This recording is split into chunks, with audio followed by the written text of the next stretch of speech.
Friends, welcome back friends. कैसे हैं आप लोग? तो आशा करता हूँ सब ठीक ठाक होगा।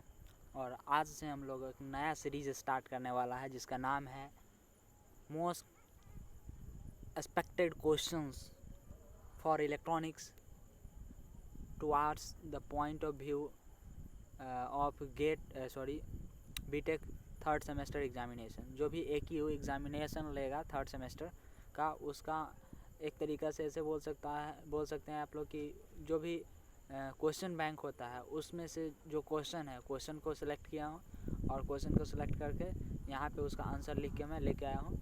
और वही जो भी इम्पोर्टेंट क्वेश्चंस होते हैं उसी सब को हम लोग डिस्कस करेंगे।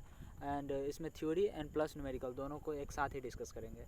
तो जैसे जैसे मैं जिस सीक्वेंस से मैं क्वेश्चन बनाया हूँ उसी सीक्वेंस में हम लोग देखेंगे एंड उसी हिसाब से हम थ्योरी एंड न्यूमेरिकल करते रहेंगे। ठीक है, तो आज मैं सबसे फर्स्ट क्वेश्चन लेके आया हूँ और आप लोग को पता है कि मेरा चैनल का लोगो है एंड आप लोग को ये 3 काम करना ही करना है।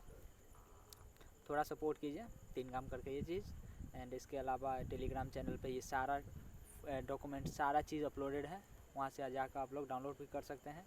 एंड अगर टेलीग्राम चैनल पे आप हैं और आपको कोई फाइल नहीं मिल रहा है तो आप उस पर मैसेज कीजिए, मैं फिर से वापस से उसको सेंड कर सकता हूँ। ठीक है, एंड सबसे क्वेश्चन बैंक का फर्स्ट क्वेश्चन जो है वो है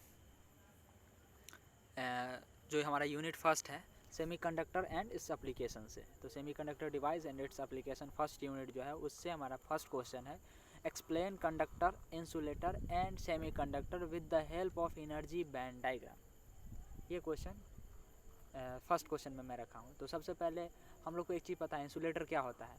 इंसुलेटर वो होता है जो इलेक्ट्रॉन का फ्लो बहुत ज़्यादा रिस्ट्रिक्ट करता है, मतलब इलेक्ट्रॉन का फ्लो होने नहीं देता है, कम्प्लीटली बॉन्डेड होता है। इलेक्ट्रॉन कम्प्लीटली बॉन्डेड होता है। Resistivity is more and conductivity is low. उसके अलावा आउटर मोस्ट ऑर्बिट में मैक्सिमम जो इलेक्ट्रॉन्स होंगे वो 8 और 18 होंगे। ये सब बेसिक चीज़ें हैं, ये सब आप लोग को पता होगा। और उसके अलावा अगर हम सेमीकंडक्टर के बारे में बात करें, सेमीकंडक्टर में SE होगा, मैं CE लिखा हूँ तो वहाँ पे आपको ध्यान से इसको ठीक कर लेना है। तो सेमीकंडक्टर में हम लोग को क्या देखने को मिलता है कि आउटर मोस्ट सेल में 4 इलेक्ट्रॉन्स होते हैं और इसके अलावा इसका कंडक्टिविटी जो है वो कंडक्टर एंड इंसुलेटर के बीच में लाई करता है। इसके अलावा अभी हम लोग जो देखने वाले हैं वो मोस्ट इंपॉर्टेंट है एनर्जी बैंड गैप। ये चीज़ को समझना है, इसको हम लोग समझते हैं। तो एनर्जी बैंड गैप होता क्या है पहले ये समझते हैं। एनर्जी बैंड गैप हम लोग जनरली दिखाते हैं किसी भी इलेक्ट्रॉन को वैलेंस बैंड से कंडक्शन बैंड पे आने के लिए कितना एनर्जी उसको देना पड़ेगा, उसके हिसाब से हम लोग दिखाते हैं। जैसे सपोज़ कीजिए कि हमारे पास ये कंडक्टर है, ये सेमीकंडक्टर है एंड ये इंसुलेटर है। तो क्या होता है कि कंडक्शन बैंड, ये सपोज़ कीजिए कंडक्शन बैंड है, ये कंडक्शन बैंड है। कंडक्शन बैंड मीन्स अगर इलेक्ट्रॉन यहाँ पे आ गया, अगर इलेक्ट्रॉन यहाँ पे आ गया तो वो अब कंडक्शन स्टार्ट करने के लिए सक्षम है, मतलब अब वो करंट का फ्लो करवाने के लिए तैयार है, फुल टू तैयार है। तो उसको हम लोग बोलते हैं कि वो कंडक्शन बैंड में, इलेक्ट्रॉन कंडक्शन बैंड में आ गया है। ध्यान से समझिएगा। सपोज़ कीजिए हमारे पास एक कंडक्टर है, तो कंडक्टर का ध्यान से समझिएगा, कंडक्टर का जो एक वैलेंस बैंड होता है, ध्यान समझिएगा, ये वैलेंस बैंड है हमारा। वैलेंस बैंड कहने का मतलब आउटर मोस्ट सेल में कितना इलेक्ट्रॉन है वो वैलेंस बैंड है हमारा, और ये हमारा कंडक्शन बैंड है। तो क्या होता है, जो हमारे इलेक्ट्रॉन, जो हमारा कंडक्टर होते हैं, कंडक्टर में इलेक्ट्रॉन जो है valence bond and conduction band दोनों बहुत ज़्यादा नज़दीक होते हैं, मतलब दोनों के बीच में एनर्जी का गैप जो होता है बहुत ज़्यादा कम होता है। इसका क्या मतलब है, अगर हम किसी भी कंडक्टर को तो एकदम थोड़ा सा एनर्जी दे दें, तो वो नेग्लिजिबल अमाउंट ऑफ एनर्जी दे दे, तो उसका इलेक्ट्रॉन बैलेंस बैंड से निकल के कंडक्शन बैंड में चला जाता है और अब वो कंडक्शन करने के लिए तैयार रहता है। इसका मतलब ये है। और उसी हिसाब से अगर हम सेमीकंडक्टर के बारे में बात करें तो सेमीकंडक्टर का valence band and conduction band के बीच में जो गैप होता है वो एनर्जी गैप होता है 1 इलेक्ट्रॉन वोल्ट का।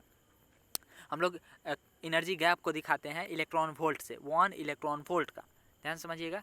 और जैसे ही अगर हम कोई भी सेमीकंडक्टर को 1 इलेक्ट्रॉन वोल्ट का एनर्जी दे देंगे, सप्लाई कर देंगे, तो उसका इलेक्ट्रॉन जो है वो वैलेंस बैंड से निकल के कंडक्शन बैंड में चला जाएगा और वो उसके बाद कंडक्शन करने के लिए तैयार है। उसके बाद उसको वो फ्री मूव करने के लिए तैयार है, वो अब इधर उधर जा सकता है। ठीक है। और इसके अलावा इंसुलेटर का क्या कहानी है। इंसुलेटर का जो वैलेंस बैंड है और जो कंडक्शन बैंड है वो अराउंड 6 इलेक्ट्रॉन वोल्ट के गैप पे होता है। उसका एनर्जी बैंड गैप जो होता है अराउंड 6 इलेक्ट्रॉन वोल्ट का होता है, जो कि बहुत ज़्यादा होता है। तो इस हिसाब से हम लोग energy band gap energy band diagram के मदद से हम लोग सेमीकंडक्टर, इंसुलेटर एंड क्या बोलते हैं कंडक्टर, इस तीनों के बारे में ऐसे समझ सकते हैं। और मैं इस जो भी हमारा क्वेश्चन सीरीज़ है इसको मैं बहुत ज़्यादा फास्ट लेके चलने का कोशिश करूँगा, क्योंकि ये एक तरीक़ा से रिवीजन समझिए। मैं यहाँ पे पूरा का पूरा चीज़ समझाते हुए नहीं चलूँगा। जो मेन इंपॉर्टेंट चीज़ है उस पर मैं ज़्यादा फोकस करूँगा, और उसके बाद जल्दी जो भी चीज़ है उसको निकालते चलूँगा। और इसको अगर आपको कैसे कंडक्शन बैंड से वैलेंस बैंड में जाता है, कैसे हमारा 4 इलेक्ट्रॉन होता है सेमीकंडक्टर के आउटर मोस्ट सेल में, इसको अगर आपको देखना है तो मेरा चैनल पे सेमीकंडक्टर फिजिक्स करके एक प्लेलिस्ट बनाया हुआ है, वहाँ पे आप जाके देख सकते हैं। वहाँ पे मैं पूरा मैकेनिज़्म समझाया हूँ। और वैसे भी मैं आशा करता हूँ कि ये छोटा चीज़ आपको आता होगा, क्योंकि ये चीज़ जनरली हम लोग को आता ही है। ठीक है, तो ये चीज़ रहा हमारा। और इसके अलावा इसमें कंडक्टर में हम लोग को पता है कि कंडक्टर में करंट ऐसे ही फ्लो होता है। वापस अगर हम लोग ध्यान से देखें तो आउटर मोस्ट सेल में कंडक्टर के आउटर मोस्ट सेल में 1 या 2 इलेक्ट्रॉन होता है, वो तुरंत जल्दी निकल के और कंडक्शन करने का लिए स्टार्ट हो जाता है। और एक यहाँ पे मैं इम्पोर्टेंट पॉइंट लिखा हुआ हूँ कि lithium has higher degree of hydrogen that is more reaction at the normal condition. वापस में लिथियम को इसीलिए यूज़ नहीं करते हैं, लिथियम को कंडक्टर के रूप में इसीलिए यूज़ नहीं करते हैं क्योंकि वो बहुत ज़्यादा रिएक्टिव है, नॉर्मल कंडीशन पे बहुत ज़्यादा रिएक्टिव है। और निकल को भी इसीलिए यूज़ नहीं करते हैं क्योंकि ये भी रिएक्टिव ही नेचर होता है। उसके अलावा जो हमारा के होता है, के वेरी कॉस्टली होता है, इसलिए के को यूज़ नहीं करते हैं क्योंकि वो कंडक्टर है, वो अच्छा मेटल है, तो उसका यूज़ नहीं करते हैं। इसके अलावा हमारा कॉपर है, कॉपर के भी आउटर मोस्ट सेल में 1 होता है, और इसका यूज़ हम लोग इसीलिए कर पाते हैं क्योंकि ये क्या बोलते हैं कि थोड़ा सा कॉस्ट इफेक्टिव भी है और थोड़ा सा बोल सकते हैं कि ड्यूरेबल भी है, हम लोग अफोर्ड कर सकते हैं। उसी तरीक़ा से Ag हमारे पास है, बहुत ज़्यादा कॉस्टली है और मेल्टिंग पॉइंट Ag का बहुत कम होता है, इसलिए उसको यूज़ नहीं करते हैं हम लोग। ठीक है, तो ये रहा हमारा कुछ यूज़ नहीं करने का कहानी। और लिथियम को हम लोग क्यों यूज़ नहीं करते हैं, निकल को क्यों यूज़ नहीं करते हैं, पोटेशियम को क्यों यूज़ नहीं करते हैं, ये सब का कहानी रहा। क्यों हम लोग कॉपर को यूज़ करते हैं ज़्यादा, तो ये सब चीज़ रहा। और इसके अलावा कुछ पॉइंट्स और लिखा हुआ है। When electron reaches conduction band conductivity increases, जब भी इलेक्ट्रॉन कंडक्शन बैंड में पहुंचता है कंडक्टिविटी इंक्रीज करता है। आगे लिखा हुआ है Eg energy band gap is the energy which need to apply at the element to provide the conduction. मतलब कि एनर्जी बैंड गैप जो होता है, Eg जो होता है, इसको हम लोग को मिनिमम उतना एनर्जी होता है जो हम लोग को किसी भी एलिमेंट में प्रोवाइड करना पड़ता है ताकि वो जो भी चीज़ है वो कंडक्शन स्टार्ट कर सके। नेक्स्ट है for conductor conduction band and valence band are overlap with each other. ये बात तो आपको पता है क्योंकि वहाँ पे एनर्जी बैंड गैप 0 के आसपास होता है। उसके अलावा carbon has 2 electron volt at 35 degree Celsius, ये थोड़ा सा एक्स्ट्रा नॉलेज मैं दे दिया हूँ। उसके अलावा silicon, germanium and gallium arsenide they are mostly used in semiconductor.